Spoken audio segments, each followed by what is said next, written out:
Kami dari kelompok 10 mata kuliah Komunikasi Politik, Prodi Ilmu Komunikasi FISIP Undana. Pertama-tama izinkanlah saya untuk memperkenalkan anggota dari kelompok kami. Yang pertama ada Renya Rosari Maria Kabumau, Rati Melisa Kapitan, Teresia Dengi Mae, Angelina Mambo, dan Gregorius Smith. Baiklah, tanpa berlama-lama, mari kita langsung masuk pada materi pembahasan.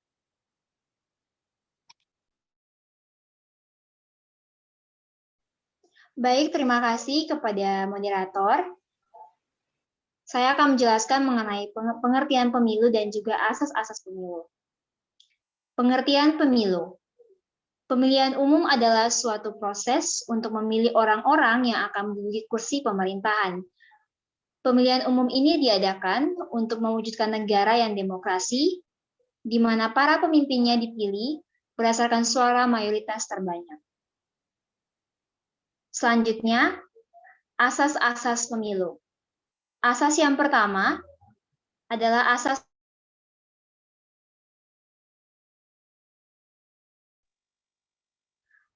langsung, berarti masyarakat sebagai pemilih memiliki hak untuk memilih calonnya secara langsung. Asas yang kedua adalah asas umum, yang berarti pemilihan umum berlaku untuk seluruh warga negara yang memenuhi persyaratan tanpa membedakan ras, agama, suku, dan budaya. Yang ketiga adalah asas bebas, yang berarti seluruh warga negara yang memenuhi persyaratan untuk memilih bebas untuk memilih calon pemimpinnya. Yang keempat, rahasia, yang berarti pemilih bebas untuk menentukan pilihannya dan dijamin kerahasiaannya. Yang kelima, asas jujur. Berarti semua pihak yang terlibat dalam pemilihan umum tersebut harus bertindak jujur dan bersikap sesuai dengan aturan yang ada. Asas yang terakhir yaitu adil, yang berarti dalam pelaksanaan pemilu, setiap pemilih dan peserta pemilihan umum harus mendapatkan perlakuan yang sama. Baik, selanjutnya akan dijelaskan oleh teman Rati. Baik, terima kasih Renya. Di sini saya akan menjelaskan terkait dengan tujuan dan juga fungsi dari pemilu. Yang pertama adalah tujuan.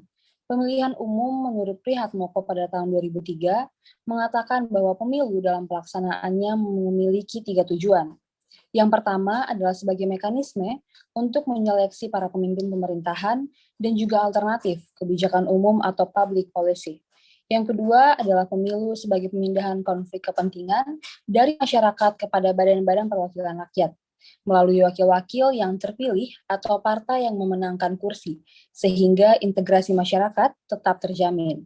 Yang ketiga, pemilu sebagai sarana untuk memobilisasi atau menggerakkan, atau juga dapat dikatakan untuk menggalang dukungan rakyat terhadap negara dan pemerintahan serta ikut serta dalam proses kerja politik. Kemudian ada juga fungsi dari pemilu. Menurut CST Council dan juga Christian ST Council, fungsi pemilihan umum sebagai alat demokrasi yang digunakan untuk beberapa hal. Yang pertama adalah mempertahankan atau mengembangkan sendi-sendi demokrasi di Indonesia. Yang kedua adalah untuk mencapai masyarakat yang adil dan makmur berdasarkan Pancasila, yaitu keadilan sosial bagi seluruh rakyat Indonesia. Dan yang terakhir adalah menjamin suksesnya perjuangan Orde Baru, yaitu tetap tegaknya Pancasila dan juga dipertahankannya Undang-Undang Dasar 1945. Materi selanjutnya akan dijelaskan oleh teman saya.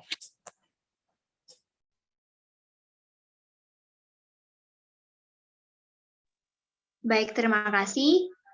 Saya akan menjelaskan mengenai model-model pemilu. Model yang pertama adalah pemilihan umum legislatif. Pemilihan umum legislatif merupakan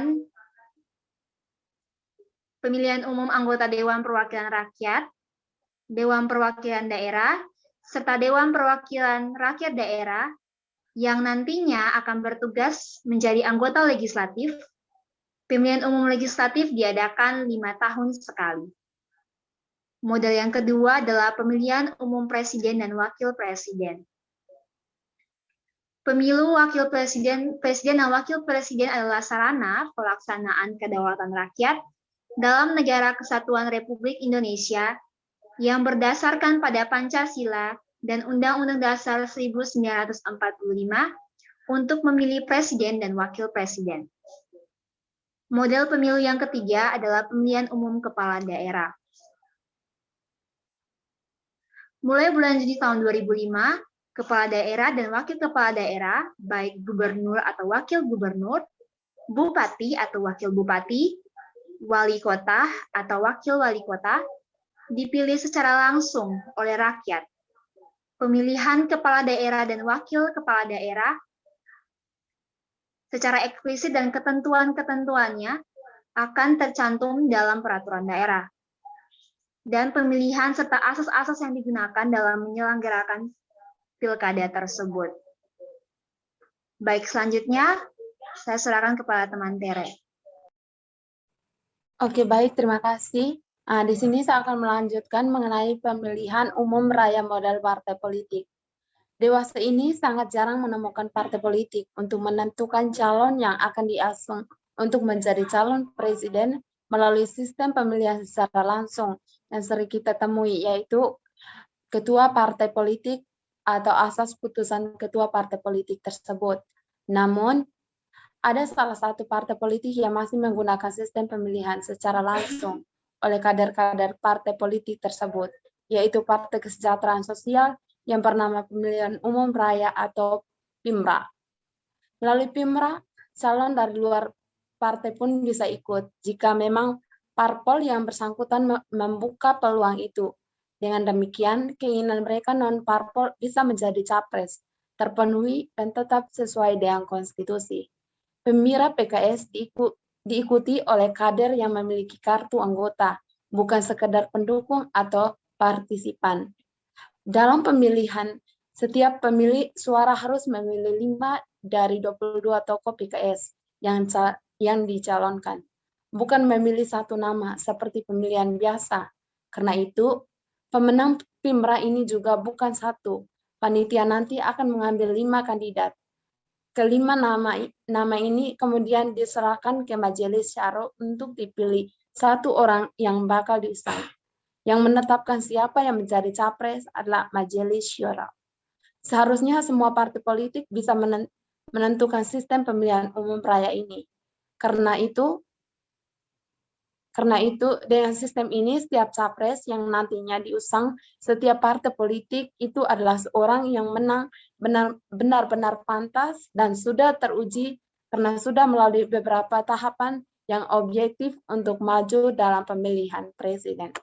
Oke, materi selanjutnya sudah dijelaskan oleh teman saya. Baik, terima kasih teman Tere.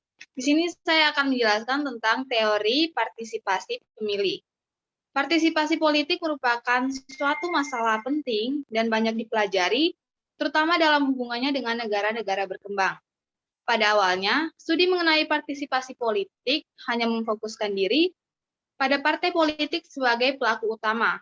Akan tetapi, dengan berkembangnya demokrasi, banyak muncul kelompok masyarakat yang juga ingin berpartisipasi dalam bidang politik, khususnya dalam hal pengambilan keputusan mengenai kebijakan umum.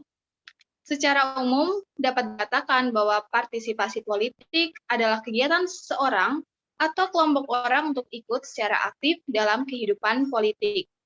Herbert McCloskey berpendapat bahwa partisipasi politik adalah kegiatan-kegiatan sukarela dari warga masyarakat melalui mana mereka mengambil bagian dalam proses pemilihan penguasa dan secara langsung atau tidak langsung dalam proses pembentukan kebijakan. Baik, itu tadi penyampaian materi pembahasan tentang pemilu dari kelompok kami. Apabila teman-teman ingin bertanya, memberikan pendapat dan juga saran, bisa langsung menuliskannya pada kolom komentar. Kami dari kelompok 10 mengucapkan terima kasih kepada teman-teman yang sudah menyaksikan video ini. Jangan lupa juga untuk like video ini. Jumpa.